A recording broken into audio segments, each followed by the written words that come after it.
taking the helm at the last item, and we will now go to 11. Invite Jacques Victor to the table, General Manager of Auckland Plan Strategy and Research, and this report is about altering our position and revoking the motions of prior. Some members, I'll put this on the table. I'll move it. Mayor, would you second? I'll second it. Thank you, Mayor. So I'll put that up, and it's a live motion, but I will go to Jacques. Jacques, I think the report outlines, I think, most things, but if there's anything else that you wish to present, please present now. Thank you, Mr. Chair. No, I'm good. I'll take it as read. Okay, we will take the report as read, and we will fetch questions from the members. Members, do you have questions of Jacques Victor, please? Councillor Walker. Sure. So I've got a few questions around some of the points in your report, Jacques. And if I look at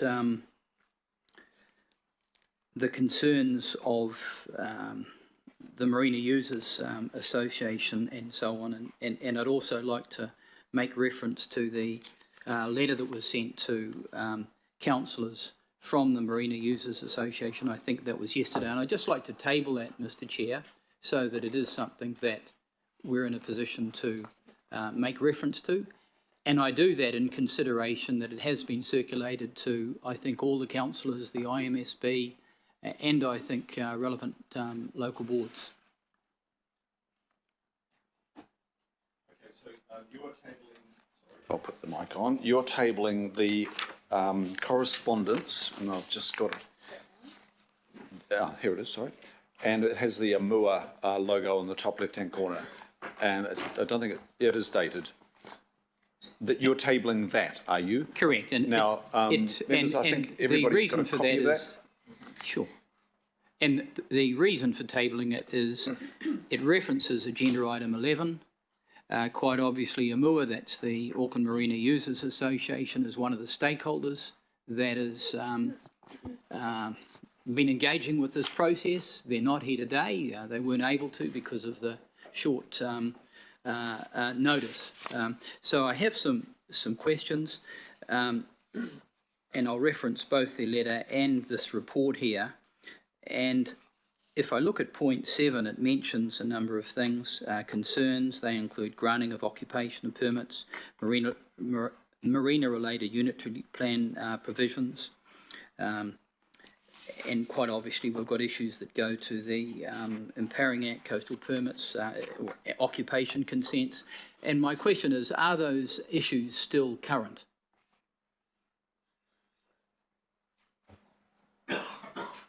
Jacques Victor, sorry. Councillor Walker, I would imagine from AMUA's point of view, yes, they are still current. And taking an example and looking at West Park Marina, it's mentioned in one of the points here that the leaseholder could still put in a resource consent for housing development along the frontage of the marina. So that remains a current issue. Yeah, those are the provisions in the Unitary Plan as they stand. So in terms of the Unitary Plan provisions, the Empowerment Act, etc., if it meets the requirements of those various statutes, then yes, development can happen there, if the leaseholder so wishes. Sure. The other question I've got is just around the lack of engagement relative to this report with local boards, particularly the local boards affected. The stakeholders, for example, the Marina Users Association and iwi. So I just want to confirm that there hasn't been any engagement with them in respect of the preparation of this report. Yep, that's correct. No specific engagement with those groups on preparing this report. Okay, the other question I've got is just whether you're familiar with the complaint and the report going to the Audit and Risk Committee that particularly references the marina strategy and marinas such as West Park? Through the chair, I'm wondering, I'm quite happy to deal with that. Yes, we are aware of those concerns that were raised. Can I just clarify there? I need a point of clarification. Councillor Walker and I had a discussion this morning. Councillor Walker, you referred to a report that was going. I understand it is not a report for a decision, it's a memorandum. Can we just be clear on what the structure is? Is there a decision pending? Is there a likely decision pending from Audit and Risk Committee, please?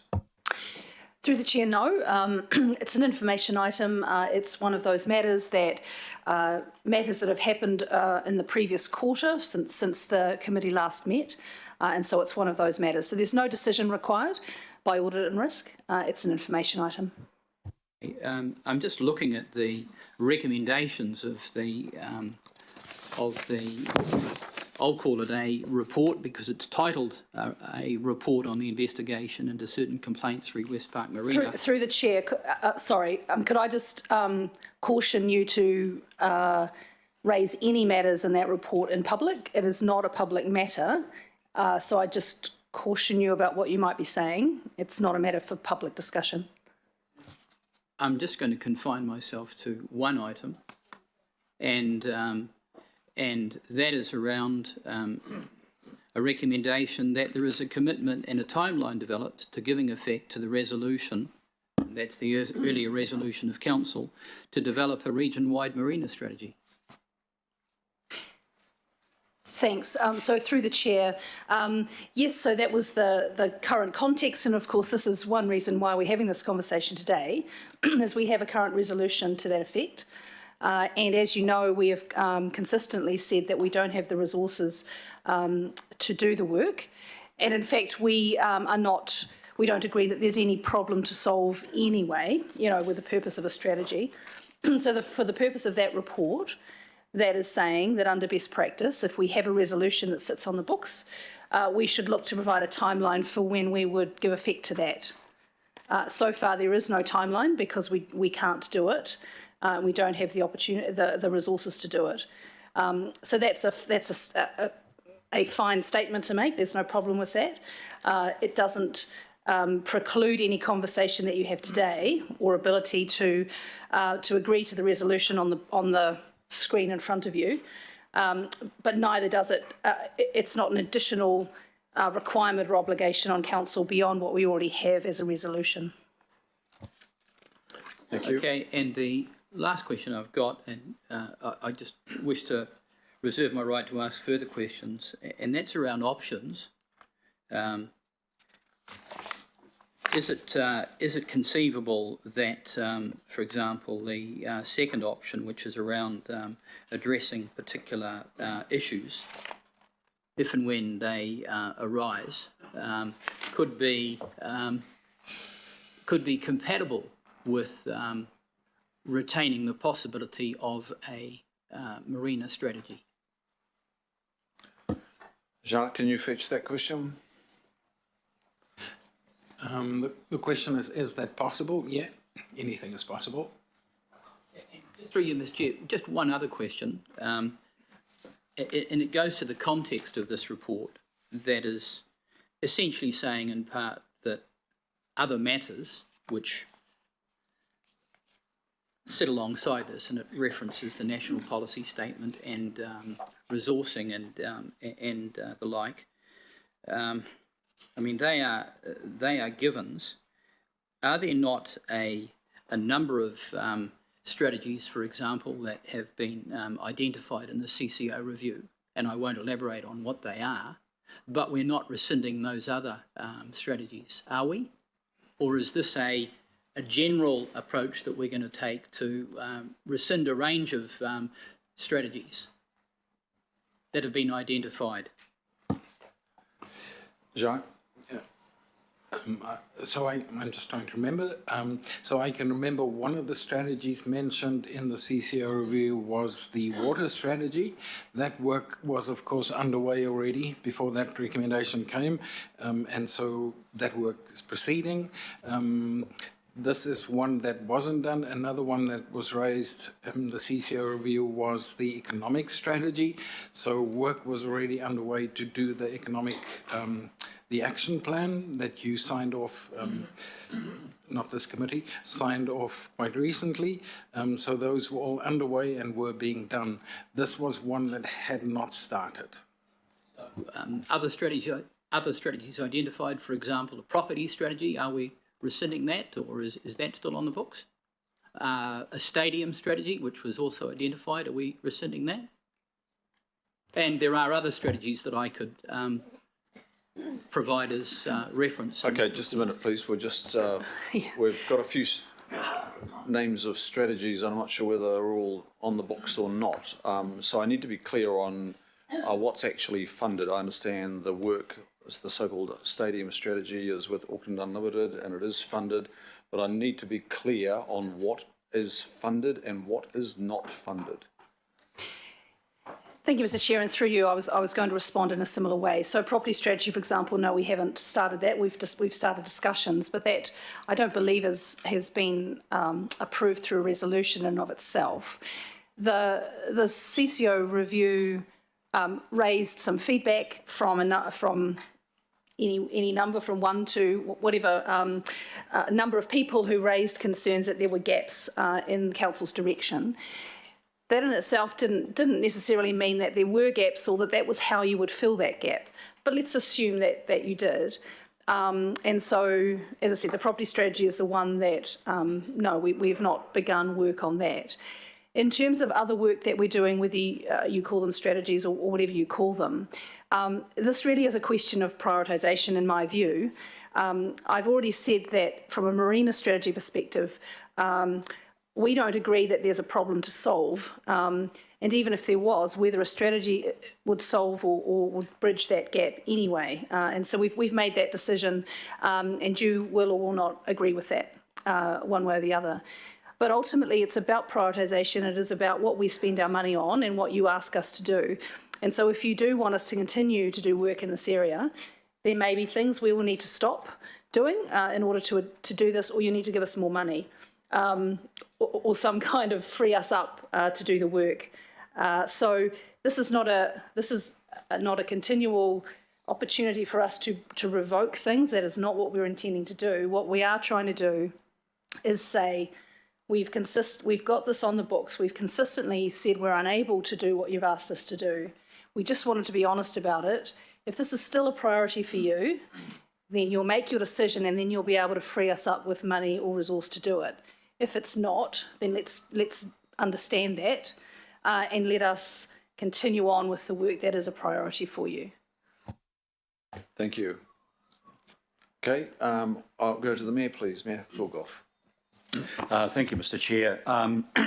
My question has been partly covered by Councillor Watson's question. It's in relation to the Amua letter, and I read that and had the chance to look at it in regard to the Audit and Risk Committee, and I know that was in confidential, so I'm not intending to go into the detail here, but it does go into detail in the Amua letter.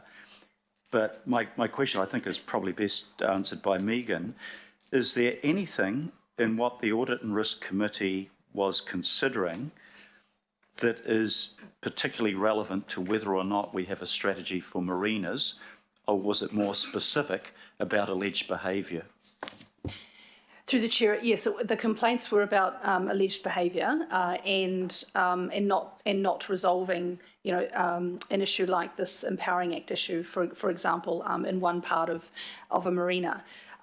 So it has nothing to do with your ability to make a decision on or confirm your decision about doing a strategy, or to make a decision to rescind that. It's irrelevant in that sense to your decision today. Thank you. I think that's quite important. My second question, I think, probably is to Jacques. this is going back a couple of years, so probably all of our memories are a little bit less than clear. But from my memory, there were two questions that were at the forefront of our minds in terms of considering a strategy for marinas. And I just want you to confirm whether my recollection is right. It might not be. The first was in relation to West Park at Hobsonville, and it was around the sale of land to a developer who currently leased the land. And I just, that was a big issue about sale of marinas. As far as I know, that is now off the table, but can you confirm whether it is or not? And as far as I recollect, the resolution of that is no marina will be sold unless this body makes that decision. So that was the first question. So that seems to have been resolved. The second question was in relation, I think, to the Hammerhead land, it's called, at Gulf Harbour. And that was land that I understand was leased to the developer, but was under threat in terms of public access use and access to the ferry. And that has now been purchased, that lease has been purchased back by us, and that issue has been resolved. But were those the two critical issues that were being debated when we decided that maybe a strategy was needed? Your memory serves you well. Yes, those were the two issues. West Park, the sale of land. No, there is no further attempts, negotiations, anything to sell any land at West Park. Plus, you're correct, there is the resolution that has been previously, but also proposed again, that there can't be any sale of any council land at any marina, more than West Park, without the prior approval of council. So that deals with that one. Yes, it was Hammerhead. There was the people perceived that to be public land, which, but there were actually leases over that land, which entitled the, and I'm just going to correct something that you said by mistake, I think, not the developer, the marina operator. That the marina operator, it entitled the marina operator to undertake certain activities, and they were marina-related activities. So it wasn't an activity like housing, for example.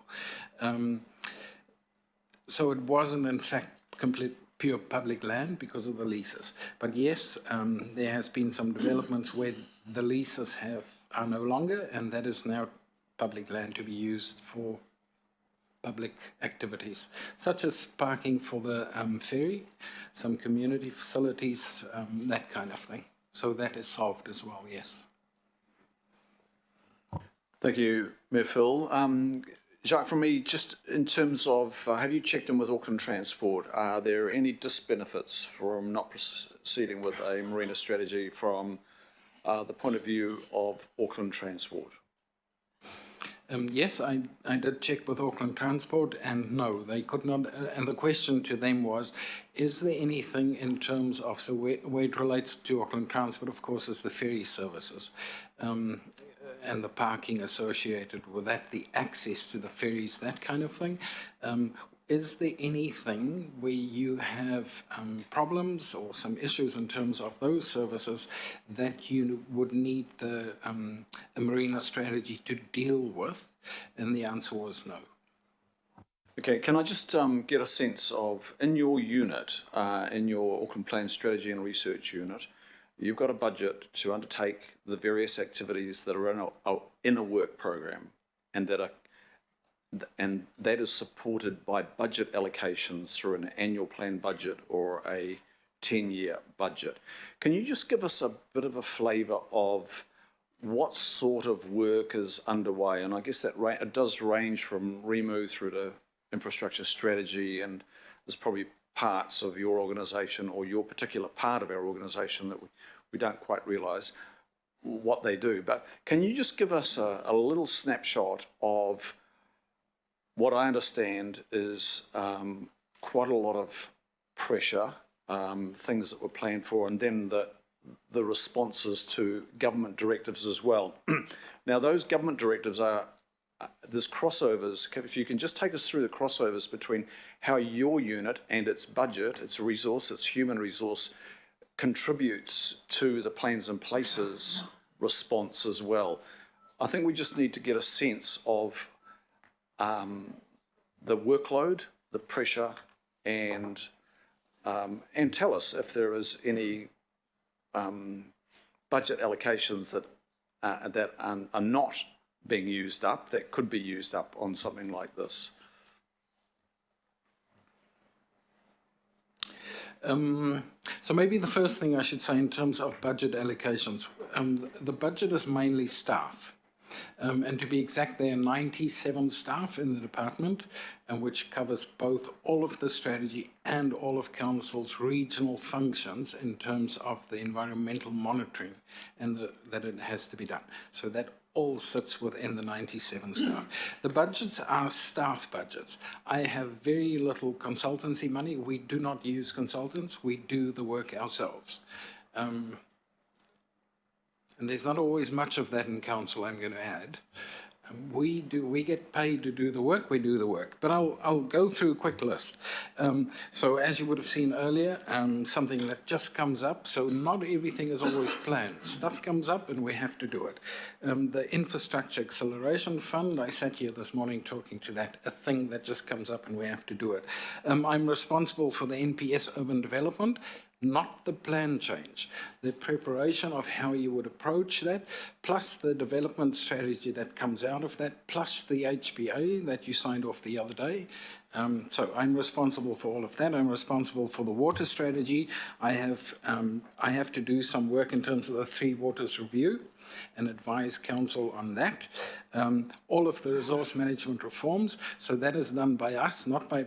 There's input from Plans and Places and the whole organisation, but so the Environment and Natural and Built Environment Act, that submission that's just gone in, that's us.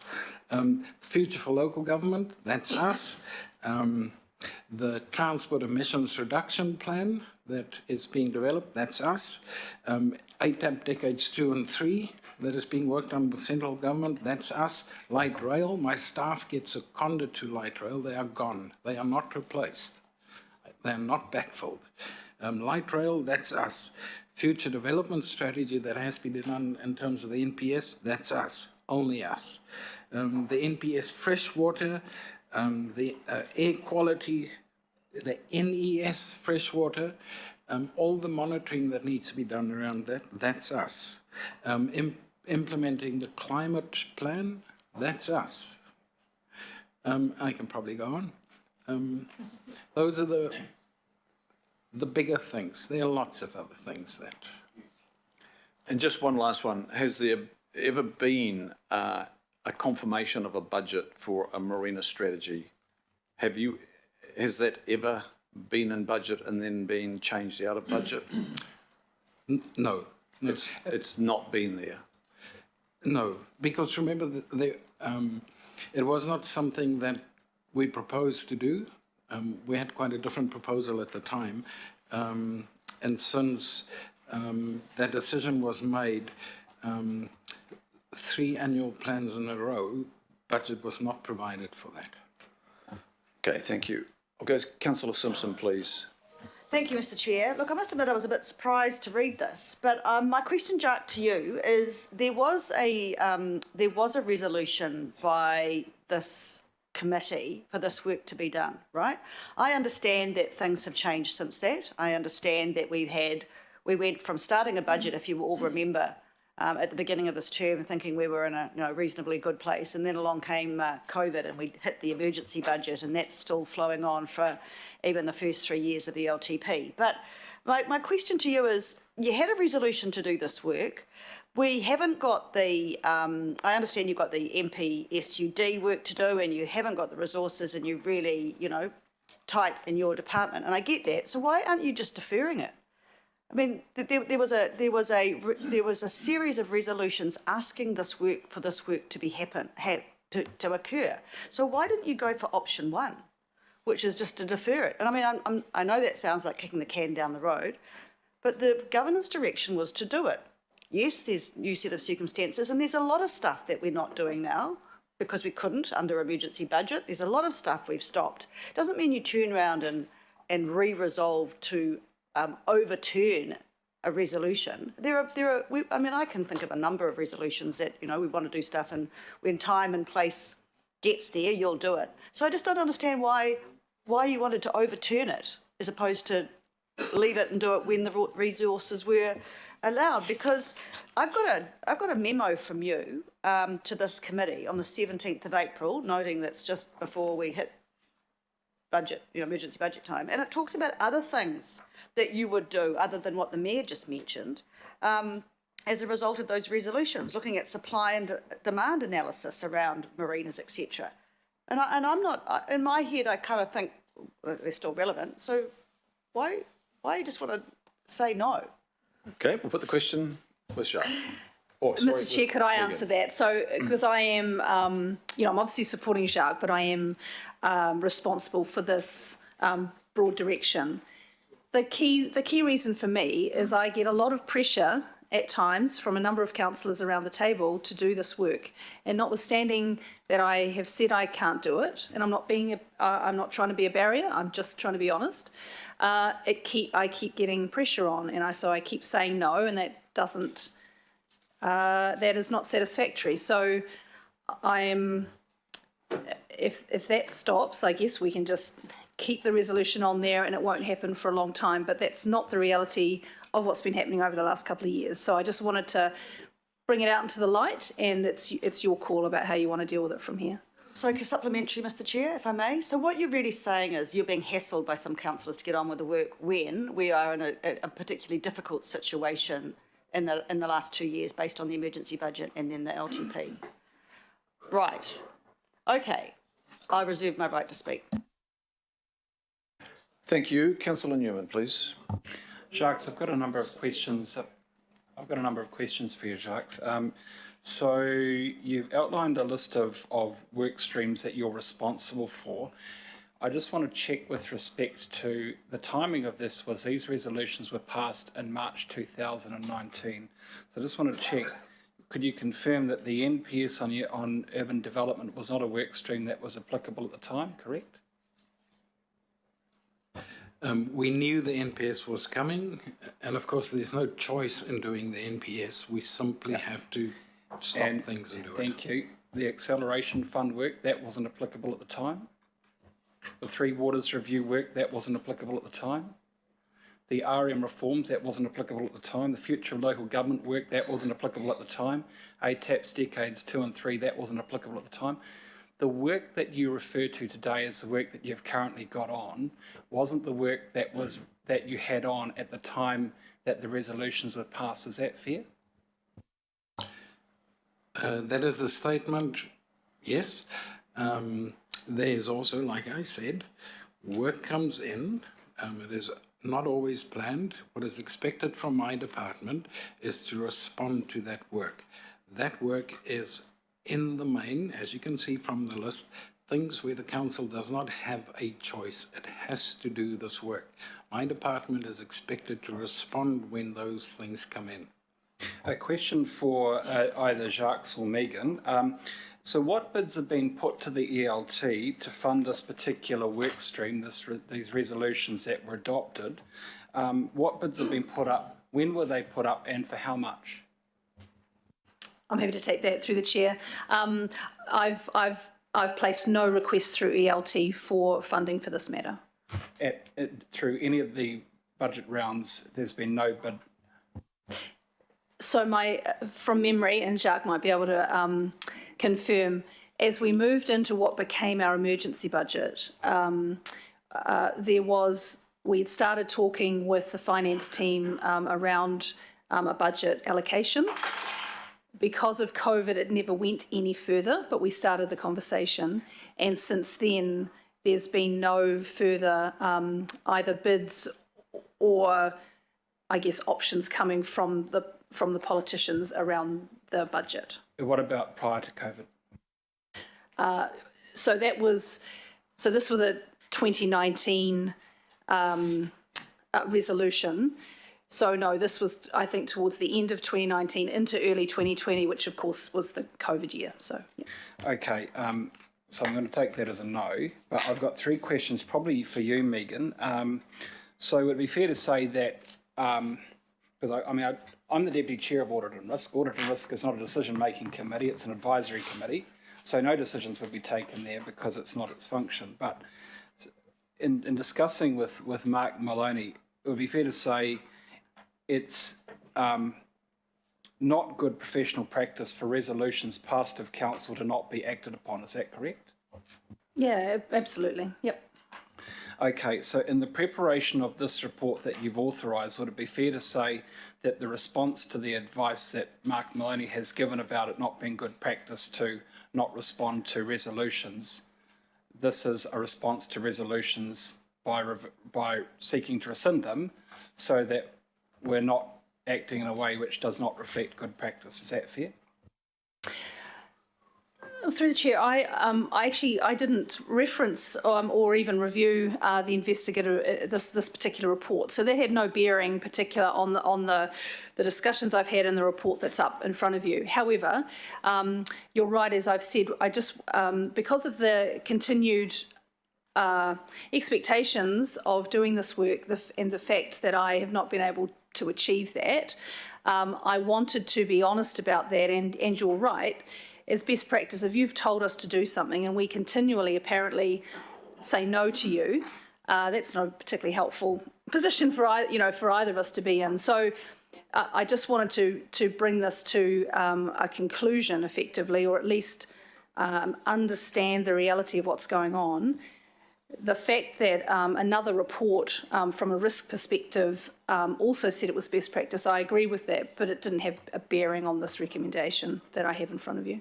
So my final question, I guess, Megan, would be, so we've had an unfunded mandated piece of work prior to COVID, which remained an unfunded mandated piece of work during COVID, and because it's not best practice, the response now is not to fund it, but simply to rescind the resolution so it's no longer mandated. Is that a good summary?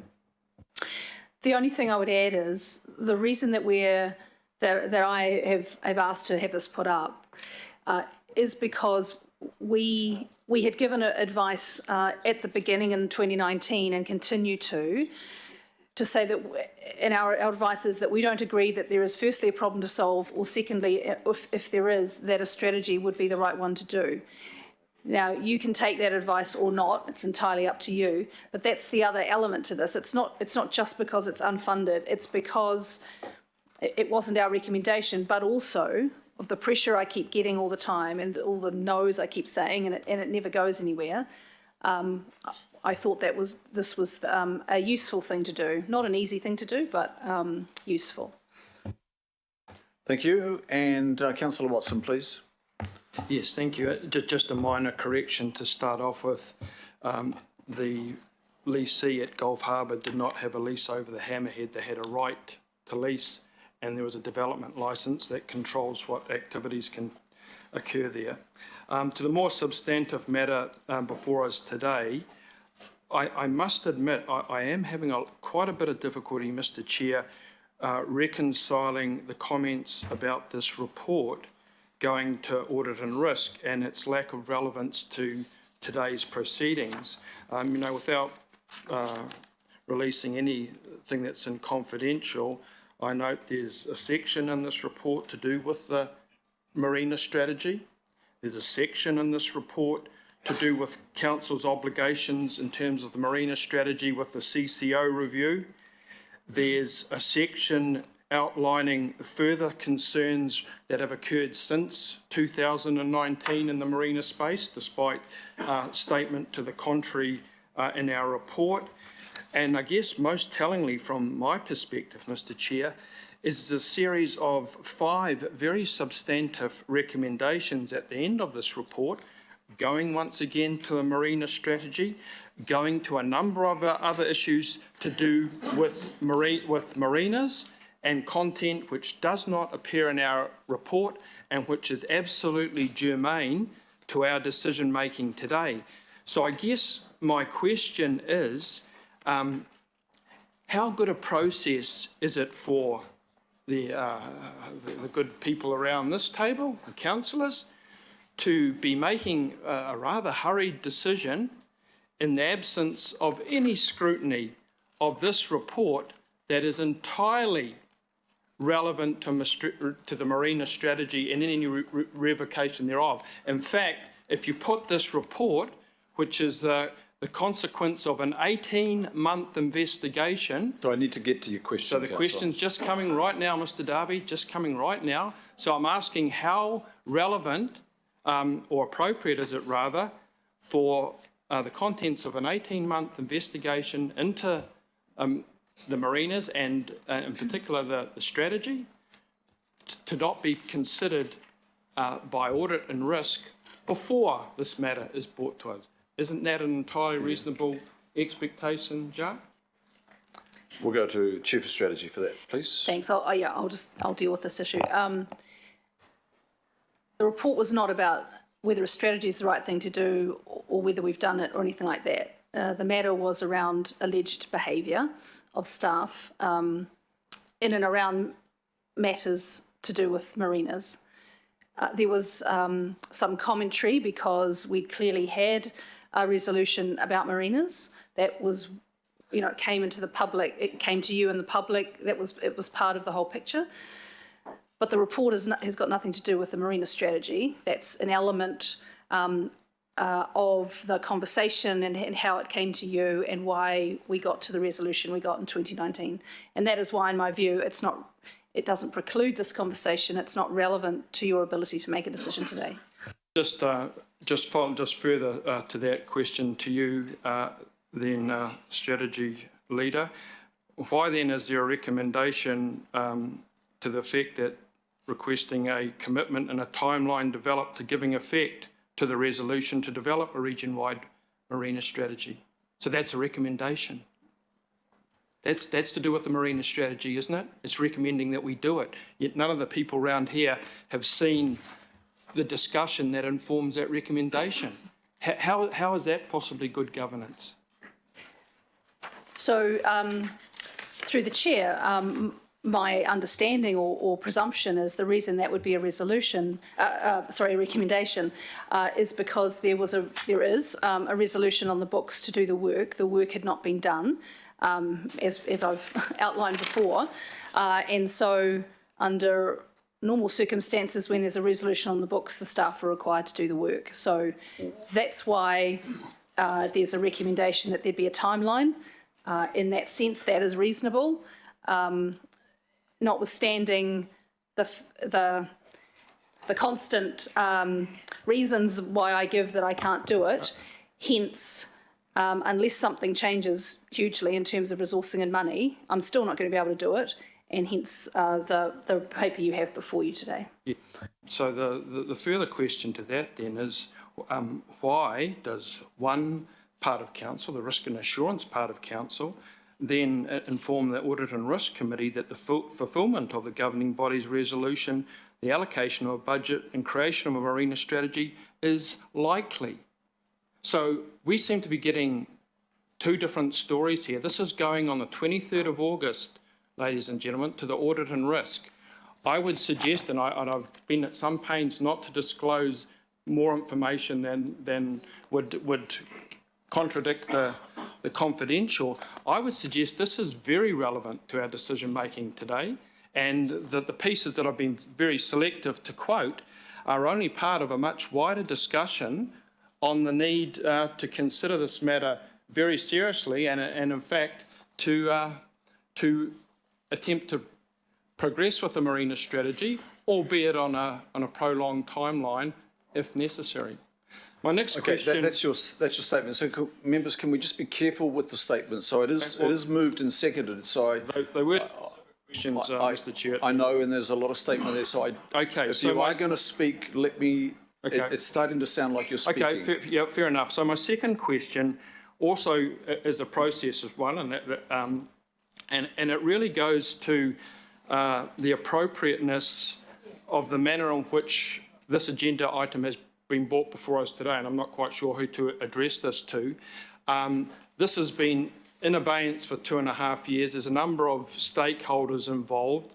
There's local boards, there's mana whenua, there's any number of other groups who have displayed an interest in that. How appropriate is for this to be progressed to this point, to a decision-making point, without any workshop and a committee where we have workshops for Africa on any number of things, and to be sprung on us on Monday. The first I heard about this, and it might be the same with other members, was when people in the public phoned me up and asked me, what's going on, you're looking to revoke the marina strategy. So how appropriate, Megan, is that almost, if you pardon the expression, ambush type progression of this without any workshop, given that it's come from staff, that we were told. Through the chair. There was no intention to ambush, and there was no intention to do anything under the radar. All I wanted to do was, which is it's a difficult decision that I made in order to bring this to you. I don't recommend a revocation of a resolution lightly. In fact, I'm not sure if I ever have. But again, as I've said, it is your decision. There was no, I didn't feel, and I'm very happy to be, to take your feedback and if you've got concerns about needing a workshop. Nothing has changed in one sense in terms of resourcing since 2019. There have been some changes on the other side of the ledger in terms of 2 of the alleged problems have been resolved. Hence an even less requirement for any work in this area. So I apologise to anyone around the table who feels that this was somehow inappropriately done. That wasn't the intention, but it is the intention to bring it to you and just to get your decision again. Final question, Mr. Chair. Yes. And I would respectfully disagree again that in terms of both locations, the problems have been solved. As far as West Park goes, there have actually become more problems in the intervening time, but leave that for another matter. My final question, Mr. Chair, is given that we've waited 2.5 years to get to today, and there's this audit and risk meeting in a couple of weeks' time, what harm would be done by deferring this matter to the next meeting of the Planning Committee? I'm trying to think of what negative effects would amount as a consequence of that deferral that would allow the workshop, would allow this to proceed to audit and risk, and it would allow the other stakeholders, including local boards who've been cut out of proceedings today, to be appropriately informed. Well, look, can I add to that? What harm? Yes, that question, but how pertinent is the Audit and Risk Committee meeting? Excuse me, Mr. Chair. I asked the question to the officer. I don't need you to adjunct. Do your own questions. Don't add on to mine. And mine is a supplementary to that because it's linked. Thank you both. So I think you've heard me before say that the audit and risk matter is not relevant to this conversation. It doesn't preclude you to make a decision today. To your question, there is no particular harm in that sense. There's nothing on or happening to delay it for a month. Thank you. Thank you. Councillor Fletcher, your call, please. Oh, thank you. And Megan, in asking my questions to you, the points you were making really resonated with me, in that you're really wanting daylight on issues where you're wanting to feel that you can prioritise your workload. But that really comes to the question that I want to pose to you, and I mean it in no way disrespectfully. It comes to governance. I took real interest when, through the Appointments Committee, we developed, because we only employ one person, and that's our CEO. So I looked at that agreement very carefully before it came to the governing body to ensure that it didn't say anything, because I was interested in the marina strategy, not for the reasons that Meg Goff gave, but because I felt as a harbour city it would be productive for us to have a marina strategy. So my question is, and I really don't want you to feel in any way that this is coming from a place other than just first principles, and that is, I can see you have so much pressure on you within the role of strategy. why would you not come to us in a workshop sense through appointments committee or somewhere and say this is the workload that central government and others are imposing on us, and we would like your feedback as the governors as to what priorities you might want to place in terms of staffing resources. Now, we only can tell that at the moment to Jim Stabeck because he is our employee.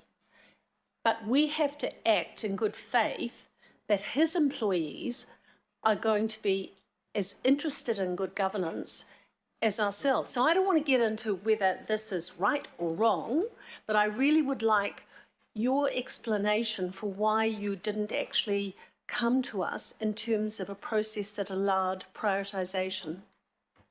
Thank you. Through the chair, thank you for the question. I guess the way we normally do, and I'd be interested, and this is probably a conversation for another day, happy to have it with you, is normally as either requests come through a committee like this, or we get out external work programs like from government and we come and tell you about them. It tends to be on that basis we say there's this bunch of work that has come in, or that's what you're wanting us to do. We can do it, or we can't. So we need some money, or we need some resource, or we need you to help us understand what can be deferred or stopped in order for us to do this thing. We tend to do that on a item by, an issue by issue kind of basis, as opposed to coming to you in whatever form with, a list of work and say, here you go, here's the line, what goes up and what goes down. So it wasn't that I didn't want to come to you or anything. This was it's the way that we do it. As I said, it might be an opportunity for us to talk about, is there a different way we might want to go through this for the future?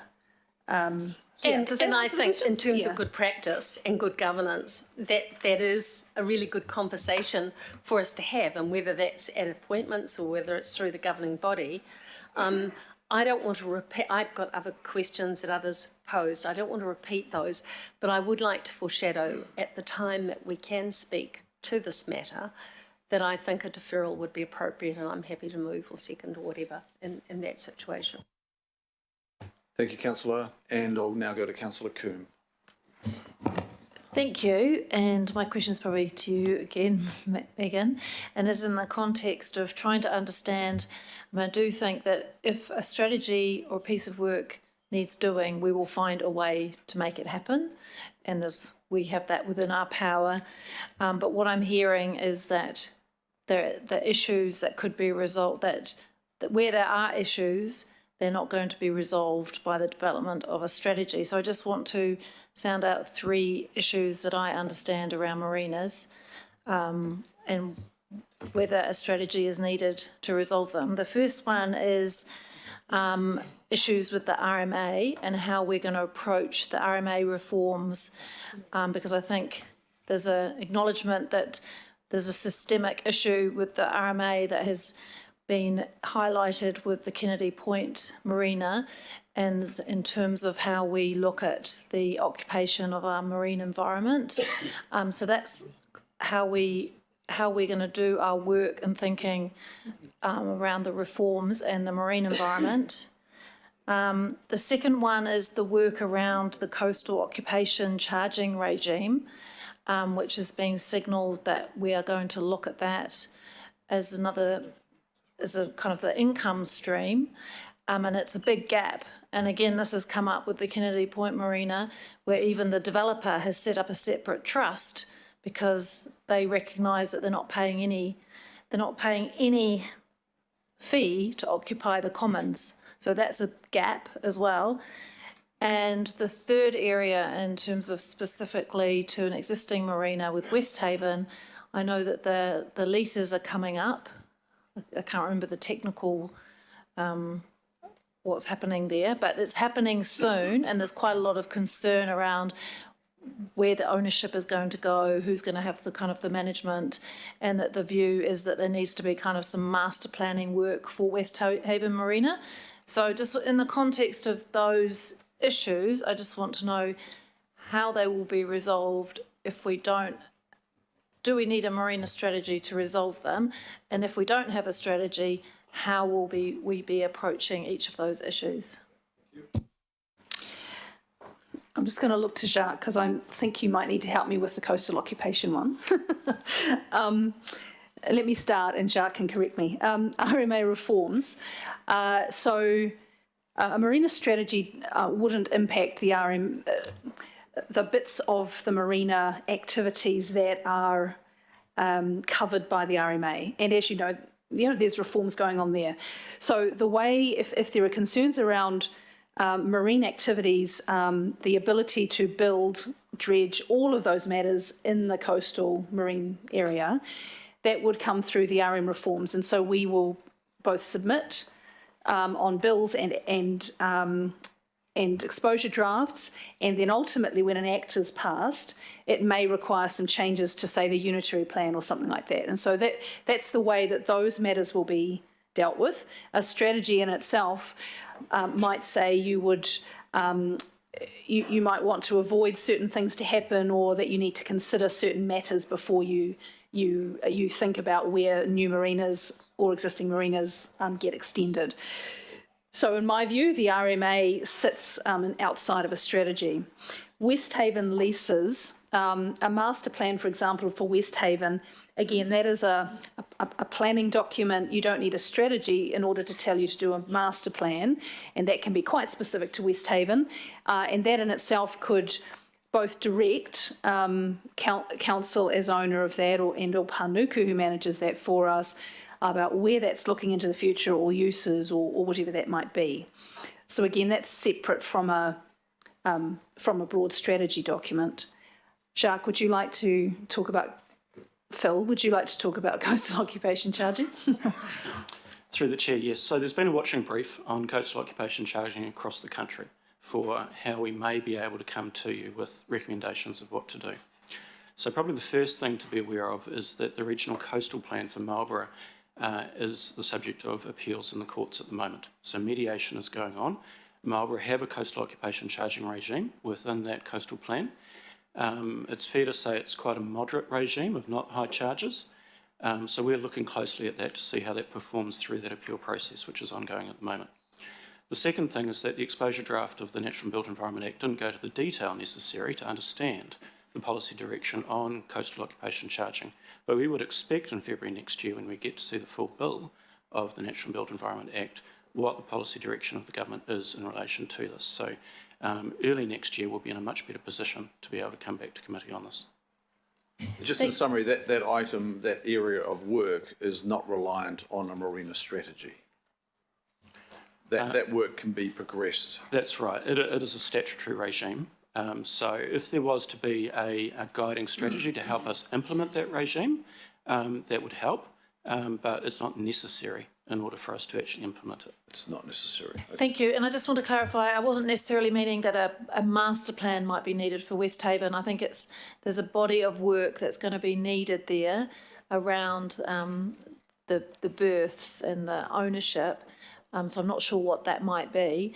And also just want to flag, Mr. Chair, that I would be supportive of adjourning this item if that is a possibility, because I think there needs to be, we do need to perhaps just flesh out what are the issues that we're trying to address with the strategy that have been important to members for some time, which I'm hearing that those issues aren't going to be addressed through a strategy, but we haven't had the opportunity to really Okay, I'm taking questions. Yeah, so I just wanted to signal that because I don't need to speak again. Next question is Councillor Cashmore. Councillor Cashmore? Mr. Chair, and thank you everyone for the discussion. This was always going to be a bit of a challenging exercise. Two very simple questions, really, Megan or Jacques. I'm hearing quite clearly that a marina strategy is probably not the best tool to help advance what we consider as the best outcomes for some of our waterborne assets, those that are owned by us or not, for the future of Auckland. That would be a fair case that master planning or some other instrument might be a better tool. Megan, is that with you? Through the chair. look, that might be the case. I guess again, I don't mean to repeat myself. We are struggling to perhaps understand what the real problem definition here is and what is needed to mitigate that. However, even if there was one, whether it's a strategy or a master plan or a guiding document, whatever you want to call it, we're still in the position that, certainly in my view, it's not a priority for us given everything else we have on. So notwithstanding whether or not we think there's something to be done, I'm still in a position where I'm advising you that I don't have the resource, I don't have the money, and I don't believe it's important enough right now, priority enough right now with everything else to do it. Thanks very much for that, Megan. But we do have the ability to handle one-off issues as they come forward, as we have done over the past 18 months. And my comments, as they were to you, Mr. Chairman, on Monday was about our transport work at marinas, especially with our ferry terminals and upgrading that, and that is going to be handled elsewhere. Yes, I did pose that question. I appreciate you've had some connection issues to your location, Deputy Mayor, but I did pose that question to Jacques Victor, and Auckland Transport are aware of this report. And look, I'll maybe go back to Jacques. No, Jacques, I think I can paraphrase you, Jacques. The response was that they have no issues at all with there being no marina strategy, that they can progress their work. I should get it from you again, Jacques. Yeah, the question was in terms of the ferry services and the things that go with that. Are you having any issues where you would need a marina strategy to help you solve those issues? And the answer to that was no. Thanks very much for that clarification, Jacques. I'm sorry I missed it, Mr. Chairman. The meeting fades in and out with the heavy rain here, but so my humble apologies. No, we're totally aware of the challenges you've got where you are at the moment, and appreciate you coming on the meeting. Thank you. Councillor Sayers, please. Thank you, Mr. Chair. I guess my question, Megan, will be around, the reasons why we can't, the resolutions there. Look, and really hearing your comments around your pressures, I'm really pleased that you've shared with it around the table here, because it's starting to feel a little bit awkward, and maybe getting a little bit ugly for the right word. And I'd rather, maybe it should be deferred is my feeling. So, am I correct in what I've heard you try to tell us that, look, I haven't got the resources, I haven't got the money, I haven't got the resources at the moment, but at some time in the future, it may come up as a priority. So I'm not sure why we don't keep it on the books until then, in whatever format. It might be a strategy, it might be just because, Megan, it's just because we're a harbour city, and I can't sit here and say I understand how all our future integration with that network across the water is going to work, and I'd really like to understand that. So the question, Mr. Chair, I think I've been precise around it. Why can't we hold this until we've got the resources ready? Look, that is a question again to the Chief of Strategy, because the report is being written by the staff. Thanks, through the chair. Look, we could just leave it. I guess what I've said is, though, there's constant requests and expectation that it be done. I guess if that stops and everybody around the table understands that for a period of time, and it could well be at least a couple of years away, if I'm being honest, because with all of the other matters that we've got, and that's on your work program too, because what's on our work program is yours. Yep. We still won't believe it's a priority. You may want to provide us money or reprioritisation to get it done. Again, that's your call. But it could stay on the books. It's just that if the situation continues like it has for 2 years, that's just not going to be helpful for anybody. Okay, Megan, thank you for answering that question. If I may, just a supplementary from Megan's response there. Look, Megan, I would totally support, I don't think you should be having unnecessary pressures put on you that are unreasonable. Why couldn't we defer this for a month?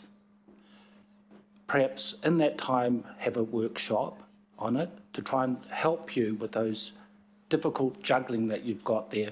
And the other thing too, I think it should probably be post 23rd of August, so we can incorporate the other thoughts that come through from audit and risk. That would be my thoughts. And to put it in a question for you, Mr. Chair, is that a possibility? Could we not do that? Through the chair, that if you want, I mean, if that's an amendment or that you want to put up, it's entirely in your hands. I think Councillor Fletcher's indicated that she might put something forward, and Councillor Fletcher, I know it's not a question, Mr. Chair, but just signalling in advance that I'd be happy to second that.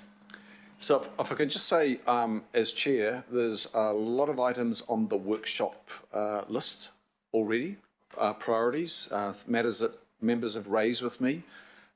We recently had a workshop, well, it was actually ended up being a briefing because we couldn't, it's not really a workshop, with Waka Kotahi.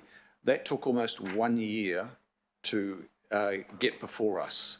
We're due a number of workshops. There's a lot of things in the queue, and that is due to the backlog of attending to the 10-year budget.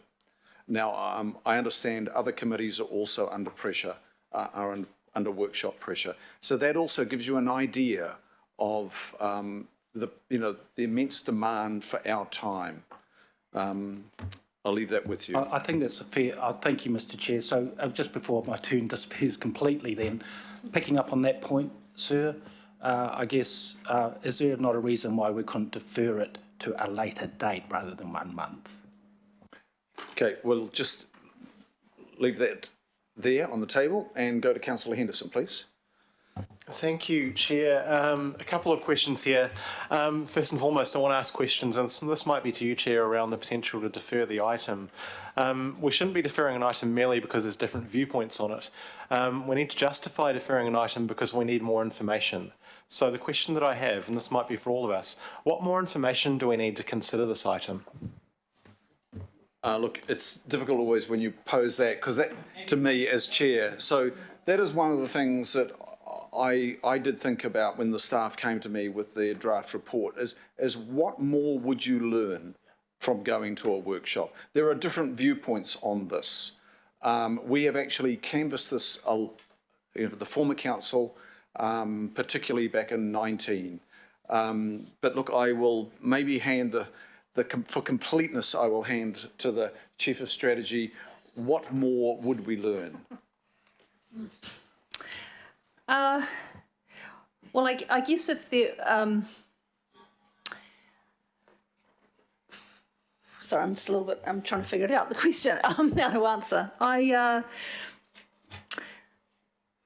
don't, my personal view is I don't think there's any more that we can tell you that we didn't talk about, in 2019 and 2020, when this thing was going on. There are a certain number of people that we're hearing from, that you're hearing from, that have some concerns. Some of those issues and problems have been addressed, some have not, and probably in their minds there are others that have still not been addressed, and there'll be different views about that. If this is really about a prioritisation conversation, then there's probably nothing more that you need, because you know our work program is your work program, plus everything else this organisation's doing. So I mean, I'm not. If there are things that people don't know and need to know, then tell me. But I'm not aware of anything off the top of my head that's significant enough that you'd need to know before making a decision. Yeah. Thank you. I merely want to, I'm sure we'll be corrected in the debate, but I wanted to highlight that, I don't want to come back here and have the exact same conversation with the same information at a later date. We voted up or down, that's my view. But I've got a question on a very different tack to you, Megan, thank you. Do you feel that if more budget was allocated in the emergency budget or the long-term plan, there would be more likelihood of this strategy being undertaken? So for my, it would have had to have been, or I would have requested that it would be a specific budget allocated to this matter, because again, if you had asked us or me, do you need more money? Well, actually, of course, we did through the long-term plan say, actually, we do need some more money because of all of the NPSUD, RMA, all of those kinds of things. So if you asked us, if I had $1 million, what would you do with it? My response to you, it wouldn't be a marina strategy. However, if you allocated that to doing that work, then we would need to do that for you, and we would buy that expertise in. Does that answer your question? Thank you, Councillor Henderson. I'll go to Councillor Cooper, please. Thank you. It was just a follow-up from questions Councillor Newman asked around why there wasn't a bid from staff for money for this. And I just want to be clear, March 19 is too late for the 1920 budget, right? So it couldn't be done then. And then we got to the emergency budget, so it couldn't be done then. Is that right? Is that Yes, that's true. because I just want to. The reason I ask that, sorry, is because I don't want to leave it up in the air because I felt like it made our staff look remiss in some way. Yes, so obviously the annual plan process starts kind of, September, October, November or something, of the year of that year. So that's 2019. Those discussions started happening with finance. Then, of course, 2020 came along. Yeah. Thank you, Councillor Cooper. Councillor Hills, your call, please. Thank you. This is a question, but regardless of the issue, this is sort of feels like a symptom of ignoring staff advice and not putting a budget forward. So is it true in the March plan the recommended option was on the council-owned marinas and that was going to cost around $75,000 and staff said they could probably cover that? Is that accurate? Yeah, that's correct. So that was not doing a strategy around council marinas, but developing a set of principles, a kind of a framework within which council could then make decisions, anything that came up regarding its own marinas.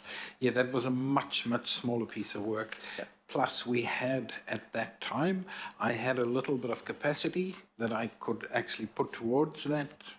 So yeah, that's correct. And so it's my understanding that the region-wide strategy, which said to be far in excess of a couple $100,000, was not recommended by staff, and there was no allocated budget, as said in that report at that time.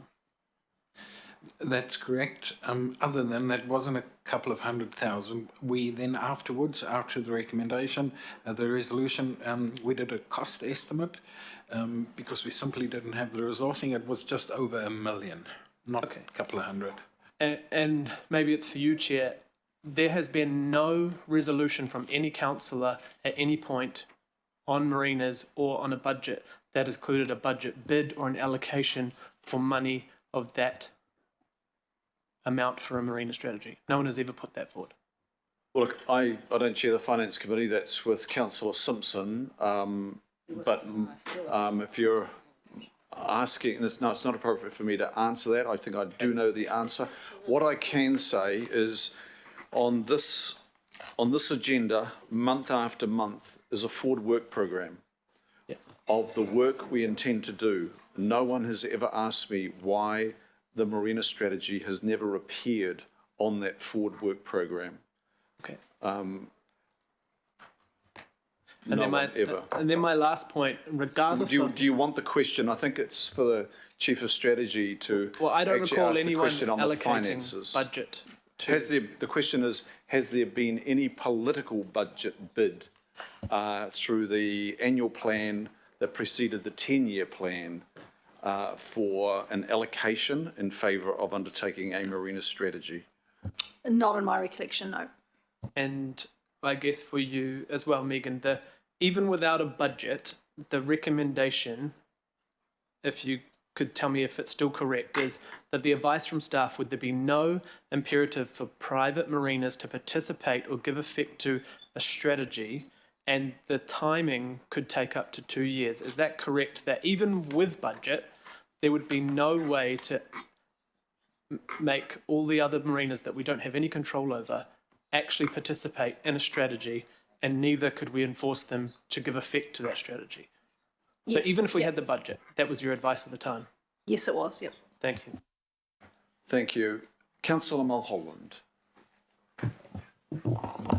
Thank you, Chair.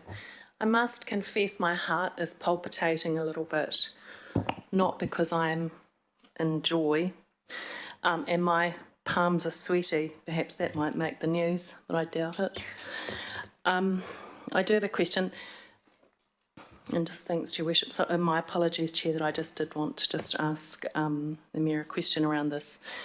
And I tell you why my heart's palpitating. It makes me really fearful, as I've just shared with the Mayor, that I'm elected by people to make decisions, and we are governors. We make decisions based on the information before us. And now we're being asked to rescind it. I want to just, I know it'll take a little while to phrase my question, Chair, but others have been doing this. I'm just going to ask, I'm not going to refer to my newness too, because I haven't been around for this forever. I'm not quite that old. But I really want to thank Megan for your integrity and honesty in your team about bringing this to us. I appreciate, I actually felt awful too when the staff, Jacques, was talking about the amount of work. It made me sit here and think, that seems unfair to be putting that much pressure on people.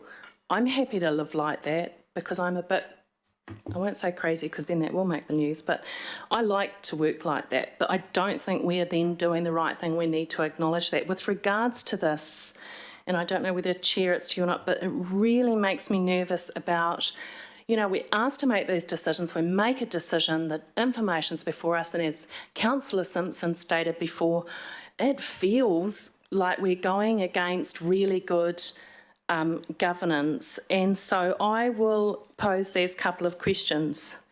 Why hasn't a marina strategy been funded then? Why don't we put the funding into, and we can change resolution, but I doubt it, on the basis of what we've got before us. Why have we not funded it if it's been a long time? And I may be remiss because I haven't been across it, but I am doing my utmost. I have read the information to get across it all. I have listened to everybody who has spoken with absolute respect, and thank you for sharing your views. So that was one question. And then what approach can be taken to find the funding if it is required? Because I agree we should defer, but we should be allocating funding. And if that is 2 years, it's 2 years. Or maybe we need to get an overview so we know where we're going to with marinas. We need to have a clear vision on that in some way. Maybe it's not a full strategy. And I mean, I love strategy, as Jacques knows. I've always been a big fan of strategy. It's why I did an MBA. But I hope they come across as reasonably clear, those two questions. It's about funding, but I do want to really highlight that I am not joking when I say I feel I'm elected to make decisions, and then when I go against my own decisions with this committee, we've all decided it. And so how did it get to this from my perspective? So they're just shared with genuine respect. Thank you, Chair and staff, if someone could please answer. I'll refer Councillor Mulholland's questions to the Chief of Strategy, please. So your first question, why hasn't it been funded? Well, I think we've mentioned certainly from a staff perspective, with COVID, but of course we'd always said that it wasn't a priority. But then ultimately, obviously, as elected members signing off the budget, you have opportunity to do that yourselves, one or more of you to do that. So I guess that's back at you in terms of why nobody in particular put up a bid in and of itself. Your second question, can I just, could you just remind me what your question was? Your second, was it about sorry, how did we get there? No, it's right. It was a little muddled because, I am deeply concerned, and I asked why can't we fund it, so I'm asking for the money to be put forward now. If no one's done it, I'll do it right now. That was what I was implying. The second one was, what approach can be taken to fund this, and this might take a long time. I hear that, the 2 year, so that we can get a better picture and move forward. So I'm actually asking for the funding to be allocated, and where would it come from? That makes it really clear. Great, that's cool. There's probably two really main ways. One is it gets funded out of existing budgets that you've already given to the organisation. Normally, for example, out of Jacques or my broader budget. So that's one way. If that is the way, then there will need to be a reprioritisation, and there will be stuff we will need to stop. So you'll need to understand what the implications of that is. And it may be that that's not the right solution, or it can't be done. The second main way, of course, is through finance and performance, in particular, Madam Chair, is some conversation about reallocation or some allocation of budgets. I would probably defer to my finance, or perhaps the finance chair, to be more specific about the process by which that might occur.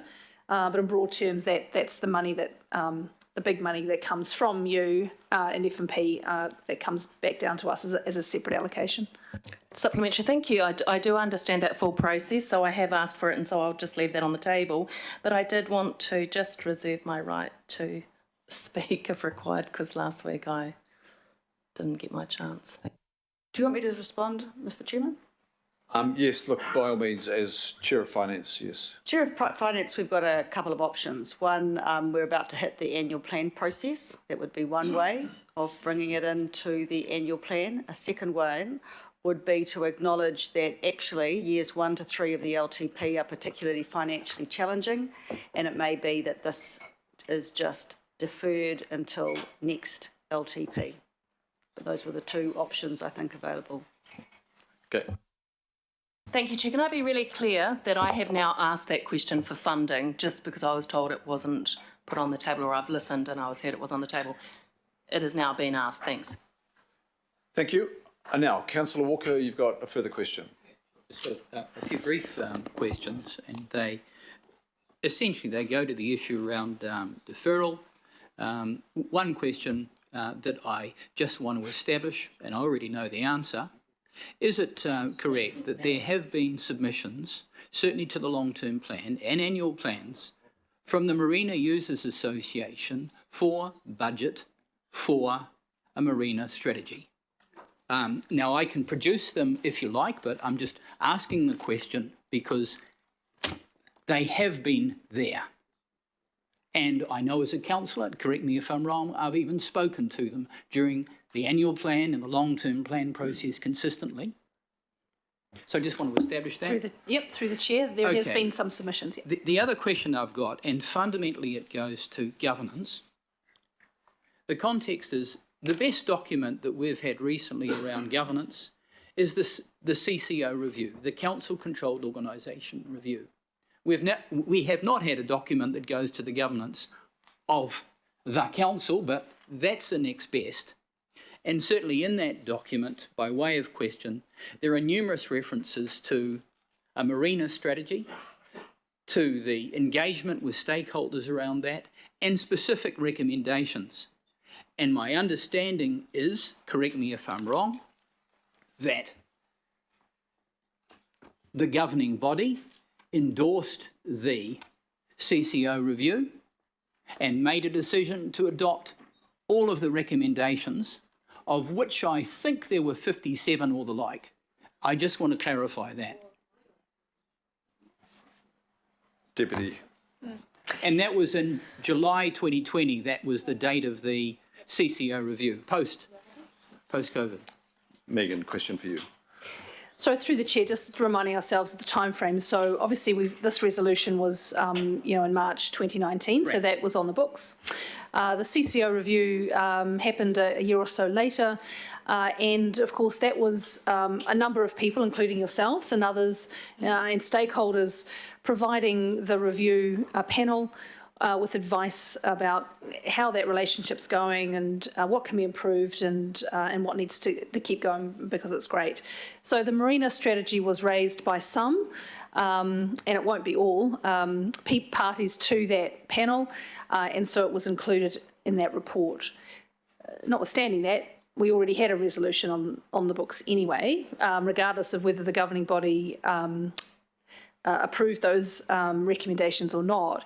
And part of this, again, is you could even add that to another resolution, which I'm still not giving effect to, and therefore, again, just wanting to daylight that, whether it's the CCO review or this resolution, around the likelihood of this thing ever happening. Yeah. So my question, Mr. Chair, is really around, given we've got a governance issue, given that there is no mention in this report around the CCO review, the findings as it goes to marinas, I can't second guess what the reason for that is, but I think you've given sufficient of a reason. And I think the last question I've got really just goes to the comment that Mr. Reid made earlier, where he did mention a guiding strategy would help. And that's what I noted down. And without wanting to go into the governance matters that are inherent in the report to audit and risk, would it be fair to say that they include matters to do with council-controlled organisations and adequate direction to council-controlled organisations around marinas, issues to do with planning, unitary plan, conflicts of interest, new issues around seabed licences? Are they governance issues that that we need to have some oversight over? Look, through the chair, that is not my report, and I wasn't involved in it. My initial reaction to those comments is actually most of that is management matters, not governance. But I'm not across it, so but that's my gut reaction to those comments. Thank you. Now, I do need to clarify. I need to hear it again from Phil Reid, actually, because that's.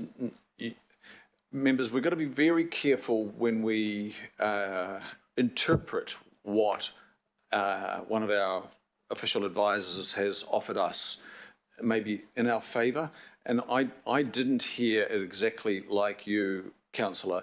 So I'm going to ask Phil Reid to reflect on what Councillor Watson Walker just said there. Point of order, Mr. Chair. Yes. I mean, I listened and I wrote something down verbatim. Look, sorry, that's not a point of order. Okay.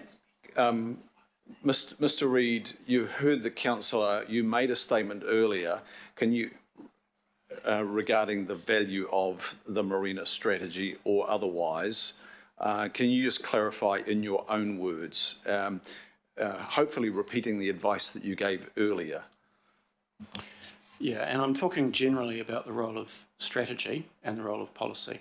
So strategy is helpful to guide policy. Now, looking at the context of this as a statutory piece of policy of implementing a charging regime, we would firstly look at what we have as our objectives and policies within the Regional Plan Coastal, which will guide us for how we may establish a regime. So that's first and foremost in what is necessary to assist us in establishing an actual policy. If there are separate strategies outside of the RMA, they are helpful, but they are not necessary in order to establish a charging regime. Okay, thank you. We'll leave it there and we will conclude the questions, and I'll ask the staff to move away from the table. And this...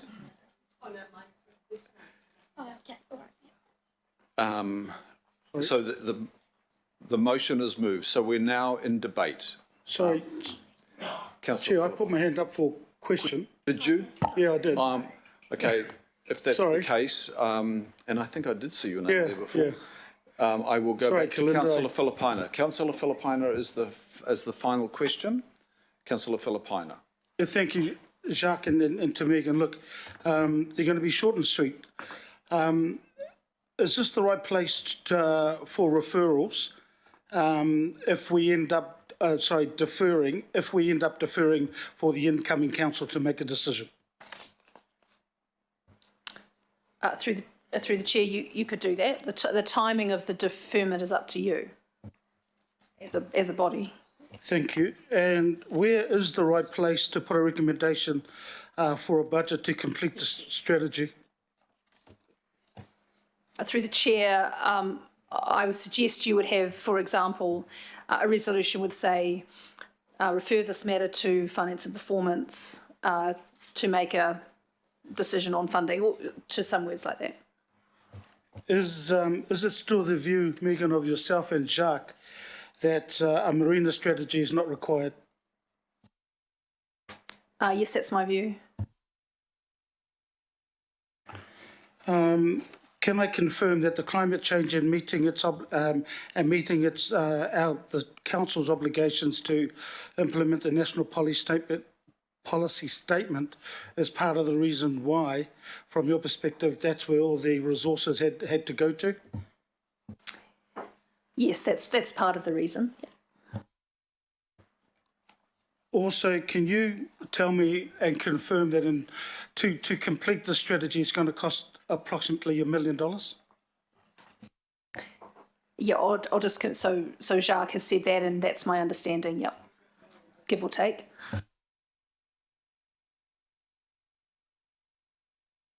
Just confirm that it'll cost $1 million to complete this? That was the figure at the time that we did it. Of course, we would have to go and look again.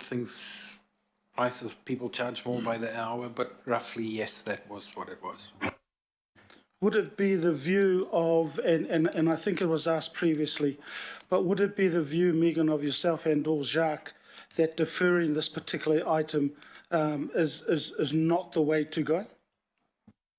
I'm probably not. Look, I'm probably not going to answer that in the sense that's in your hands. I think the question I think that Councillor Henderson asked, which is do I think there's more information that you need in order to make a decision? In my view, no.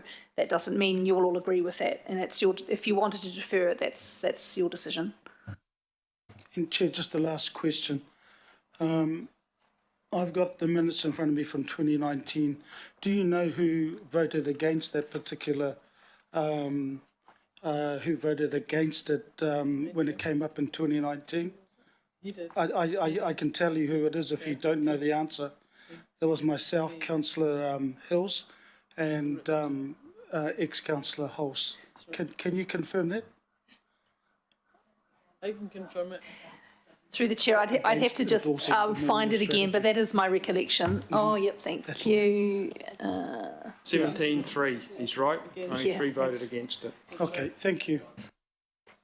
Just to be clear, and that was the substantive motion after the initial motion was lost. Chair, so just to clarify why I've asked that question is because information since then has come to us.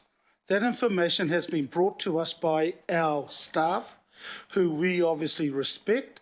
Their view is that this needs to be at least put on the table in regards. That's why I mentioned it, because things have changed from March 2019. And then it allows the people who voted for it at the time to then consider up-to-date information that our staff have put in front of us. Thank you, Chair.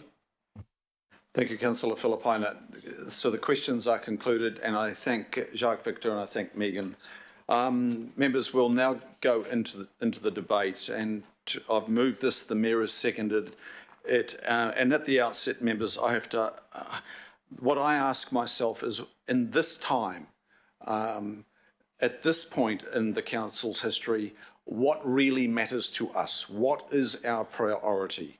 What do we really want to focus on? What do we want to commit our energy to, and as a council, and what do we want to commit our finances to? What are the big things that burn us to see solved? And in my view, it is not $500,000 to $1 million on a marina strategy. And I would be surprised if our Aucklanders said it was $500,000 to $1 million on a marina strategy. So what is best value for Auckland right now, given the constraints that we know we're under and will be under for some time? So what are our real priorities? What do we want to get achieved here? Yes, we reflect on 2018-19 when Amua and others came to us, highlighting issues around the Hammerhead and in West Harbour. And we had a number of workshops. It's not like we have lightly socialised this issue. We had workshops in 18 and workshops in 2019 on these issues, and we asked staff to prepare recommendations for the committee, and they went up in March 19. The recommendations were voted down, and the substantive motion was voted through, and Councillor Filipaina has just reminded us of that. And in response, a lot happened.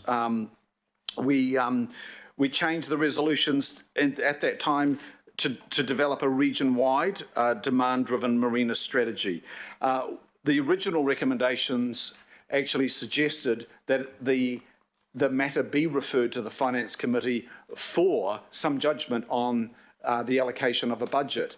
That motion was never carried over. No one wanted to see it go through to the Finance Committee. It was lost. So that was actually, there was the core problem. We were putting something over the line without any